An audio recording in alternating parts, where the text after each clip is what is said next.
नागपूर शहरात ड्रग्ज विरोधात सुरू असलेल्या ऑपरेशन थंडर अंतर्गत गुन्हे शाखेने 30 जानेवारी रोजी पेट्रोलिंग दरम्यान संशयित 4 इसमांना ताब्यात घेतले।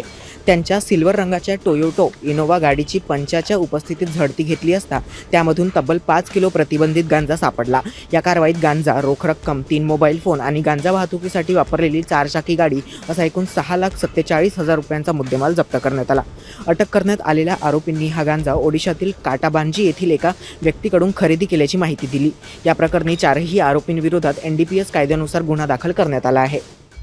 संकल्पनेतून नागपूरमध्ये ऑपरेशन थंडर ही ड्रग्ज विरोधी जी मोहीम सुरू आहे त्याच्या निर्देशानुसार नागपूर गुन्हे शाखा युनिट क्रमांक 5 चे आमच्या मार्गदर्शनामध्ये API कदम आणि NPC राजू, SC नजीर, त्यानंतर इतर अंमलदार यांच्या सोबत आम्ही एरियामध्ये पेट्रोलिंग करत असताना आम्हाला एक माहिती मिळाली की भंडारा नागपूर रोडवर एक संशयित इनोवा गाडी, त्याच्यामध्ये काही गांजाची तस्करी करत असतानाची माहिती मिळाल्यानंतर आम्ही त्या ठिकाणी रेड कारवाई केली।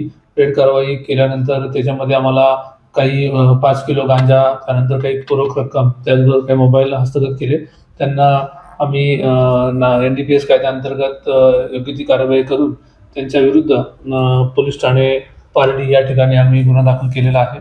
सदरची कारवाई ही माननीय पोलीस आयुक्त doctor Ravindra Kumar Singal sir, joint CP Shri Reddy sir, additional CP crime Shri Pardeshi sir, DCP detection Shri Makanikar sir, ACP crime Shri Hiware sir यांच्या मार्गदर्शनामध्ये आणि आमच्या मार्गदर्शनामध्ये आमच्या युनिट क्रमांक 5 चे API Kadam, NPC Raju, SC Nazir, SC Rathod, PC विशाल, त्यानंतर PC इतर अंमलदार यांच्या मदतीने आम्ही सदरची कारवाई केलेली आहे।